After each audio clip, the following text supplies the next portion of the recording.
Olá pessoal, tudo bem? Eu sou o pastor Giovanni, eu tenho uma palavra de Deus para o seu coração. E hoje nós vamos falar sobre discernindo as prioridades de Deus. Discernindo as prioridades de Deus. Será que você tem percepção? Será que você consegue saber o que Deus quer da sua vida? Você tem administrado bem seu tempo, a sua vida, suas escolhas, suas decisões? Tem sido correta, orientada pelo Espírito Santo? Na direção da vontade de Deus? Então nós vamos falar um pouquinho sobre isso, como discernir as prioridades de Deus na nossa vida, no nosso dia a dia. Embora ainda houvesse muita necessidade na vida dos que viviam ao redor de Jesus, ele pôde dizer na cruz do Calvário: terminei o trabalho que tu me deste, orando aqui na oração sacerdotal de João 17 ao Pai. Ele disse: terminei o trabalho que tu me deste. Ou seja, Jesus podia expressar-se assim, por quê? Porque ele havia feito tudo, tendo por base o que realmente era importante e não o que os outros consideravam importante para a sua vida. Ele cumpriu a sua missão, ele efetuou o seu chamado. Lamentavelmente, encontramos pais que perceberam de repente que sua vida não estava, por exemplo, sendo gasta no que era importante aos olhos de Deus. Nós vemos muito isso, pais frustrados porque gastaram mal o seu tempo. Eles permitiram, por exemplo, que os seus próprios desejos e ideias governassem a sua vida, deixando-se levar, por exemplo, por pressões que lhes pareciam irresistíveis. Resultado disso, nós vemos famílias desintegradas, casamentos desfeitos, relacionamentos vitais prejudicados, tudo isso indicando que as responsabilidades assumidas não foram baseadas nas prioridades de Deus. E queridos, a Bíblia fala claramente de que nós somos, eu e você, nós somos responsáveis por nossa vida e pelos dias que Deus nos deu. Nós não temos aqui como base para falar em prioridades, a menos que definamos o supremo objetivo de nossa vida. Olha o que diz o Salmo 90, de 10 a 12. O salmista diz: a duração de nossa vida é de 70 anos. E logo em seguida, no versículo 12, ele pede a Deus, ao Senhor em oração: ensina-nos a contar os nossos dias de tal maneira que alcancemos corações sábios. Será que você tem vivido com um coração sábio? Será que você tem contado os teus dias de maneira sábia, vivido os seus dias de maneira sábia? Então é isso que nós vamos aprender. A sabedoria é o nosso objetivo de vida. E a sabedoria é olhar a vida sob o ponto de vista de Deus. Será que você tem enxergado a vida, as coisas, o seu dia a dia, suas atividades rotineiras, do ponto de vista, com os óculos, o prisma de Deus? Isso é a verdadeira sabedoria. E a verdadeira sabedoria é permitir que Jesus Cristo viva através das minhas ações, através das minhas palavras, através das minhas motivações, através das realizações, influenciando, portanto, todos os relacionamentos importantes da minha vida, da sua vida. Então preste bastante atenção nisso que nós vamos falar. Como é que surge o fator de tédio e frustração? Como é que surge esse fator do tédio e da frustração? Muitas pessoas hoje dizem: a vida é um tédio, eu me sinto frustrado. Por que acontece isso? E nós vamos tentar responder através desse estudo. Quando o alvo e as prioridades da nossa vida estão fora de ordem, desajustadas, existe então em nossa vida um fator de frustração que corresponde a essa desordem, esse desalinhamento com o céu e com os mandamentos de Deus. Então nossas aptidões espirituais, psicológicas, físicas, nossos interesses e tendências perfazem, por exemplo, a 100% da nossa capacidade integral. Deus deseja, preste atenção, Deus deseja desenvolver e integrar 100% dessas áreas nos seus propósitos. Áreas espirituais, psicológicas, físicas. Ou seja, deixar de integrar a pessoa total, o homem integral, o homem total, a mulher total, resultará em pressões na nossa vida ou então frustrações. Ou às vezes até as duas combinadas, pressões e frustrações. Como é que nós podemos desenvolver esse homem total? Você que é mulher, né? Essa mulher plena, essa mulher total. Primeiro, através do nosso espírito, ou seja, 100% das suas aptidões espirituais, interesses, capacidades, preparo e experiências. Também na nossa alma, 100% das nossas aptidões mentais, emocionais, os nossos interesses, as nossas capacidades, preparo e experiências. E também o nosso corpo, Deus quer desenvolver 100% das nossas aptidões físicas, interesses, capacidades, preparo e experiência. Ou seja, totalmente integrado, o homem e a mulher de Deus, o homem total, a mulher total, totalmente integrado em cada área, é o que Deus quer realizar, conforme a imagem do seu Filho Jesus Cristo, o nosso Senhor. Você pode ler lá em Romanos 8:29 e fala sobre isso. Por exemplo, vou dar um exemplo para vocês. Se um homem gasta 70% do seu tempo no trabalho e utiliza apenas 30% da sua capacidade, aptidão e etc., haverá uma tentativa subconsciente de integrar os 70 restantes de suas aptidões, interesses e etc.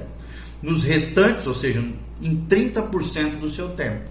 Isso produz um fator de 70% de frustração, quando você não consegue desenvolver e desempenhar todas as suas capacidades.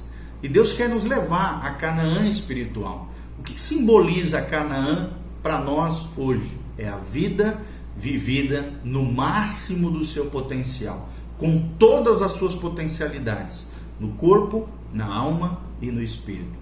Então, uma definição disso que nós falamos: viver em função do direito que Deus tem à minha vida, que tem precedência sobre todos os outros interesses humanos. Ou seja, Deus tem que ter supremacia, proeminência, precedência sobre todos os interesses humanos na minha vida. E aí surge uma pergunta aqui que eu gostaria que você respondesse. Será que você deseja que as suas prioridades sejam as de Deus? Ou então eu pergunto para mim mesmo: desejo que minhas prioridades sejam as de Deus? É uma pergunta que nós fazemos. E a resposta é que Deus quer edificar a sua vida, o seu casamento, a sua família, a sua profissão, o seu ministério, se você tem e efetua trabalho no ministério dentro da igreja, em cada pessoa, nessa ordem: vida, casamento, família, profissão e ministério, conforme Efésios 5:18, né? 5:18, Efésios 5:18 a Efésios 6:7 é o que nós vemos. Com relação à vida, o que Deus quer ensinar para nós? Efésios 5:18 e 19, a Bíblia diz: não vos embriagueis com vinho, em que há contenda, mas enchei-vos do Espírito, falando entre vós em salmos, hinos e cânticos espirituais, cantando e salmodiando ao Senhor no vosso coração. Ou seja, o que Deus quer com relação à minha vida? Ele quer que eu tenha uma vida cheia do Espírito Santo. E uma vida cheia do Espírito Santo, o que é isso? Há uma diferença, querido, aprenda, entre o relacionamento pessoal diário com Jesus Cristo e as atividades cristãs. Muitos crentes pensam que ambos são a mesma coisa. Aprenda isso. Nosso ministério realmente começa depois que já temos um relacionamento pessoal com Deus, no qual o nosso alvo é aplicar o coração à sabedoria, conformando-nos então à imagem do seu Filho, Cristo Jesus, o nosso Senhor. Romanos 8:28 a 29 é a nossa base bíblica para isso que nós estamos falando. Então, o que Deus quer com relação à minha vida? Quer que eu e você tenhamos uma vida cheia do Espírito Santo, conforme Efésios 5:18 a 19. E com relação ao nosso casamento, o que Deus quer com relação ao nosso casamento? É o que diz Efésios 5:21 a 33. Eu vou só resumir, né? Ele diz: sujeitando-vos uns aos outros no temor de Deus, vós mulheres sujeitai-vos aos vossos maridos como ao Senhor, porque o marido é o cabeça da mulher, como também Cristo é o cabeça da igreja. E logo um pouquinho mais para frente ele diz: de sorte que, assim como a igreja está sujeita a Cristo, assim também as mulheres sejam em tudo sujeitas aos seus maridos. Vós maridos, preste atenção, amai as vossas mulheres, como também Cristo amou a igreja. E um pouquinho mais para frente, Paulo continua dizendo aos irmãos em Éfeso: assim devem os maridos amar as suas próprias mulheres, como a seus próprios corpos, pois quem ama a sua mulher, ama a si mesmo. Ou seja, o que nós podemos aprender com Deus? Qual é o objetivo de Deus com relação ao nosso casamento?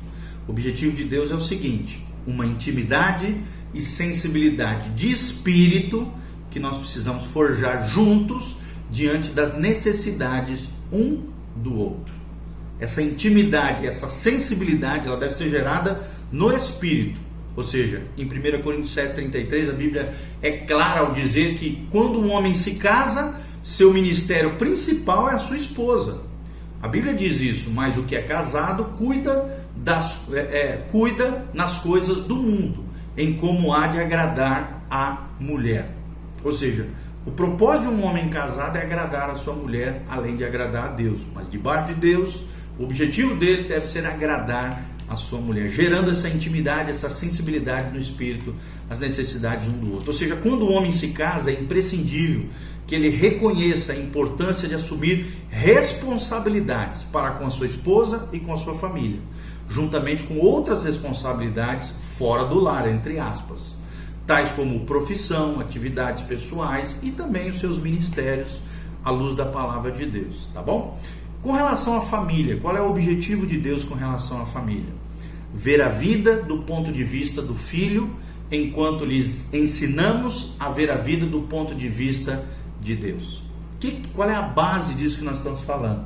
Efésios 6, versículos 1 e versículo 4. A Bíblia diz: vós filhos, sede obedientes aos vossos pais no Senhor, porque isso é justo. E vós pais, não provoqueis a ira a vossos filhos, mas criai-os na doutrina e na admoestação do Senhor. Então, qual é a responsabilidade dos pais quando nós falamos acerca do objetivo de Deus para a família?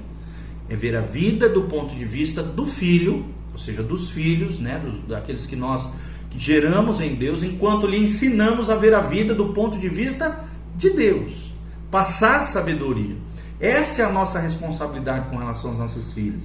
Ou seja, a responsabilidade para com os filhos é a nossa terceira prioridade como cristãos. Ou seja, as exigências ao nosso redor nos levam a centralizar a nossa atenção no trabalho, nas atividades externas, no ministério, mas Paulo enfatiza claramente que a prioridade da família, quando escreve a Timóteo, porque se alguém não sabe governar a sua própria casa, terá ele cuidado da igreja de Deus?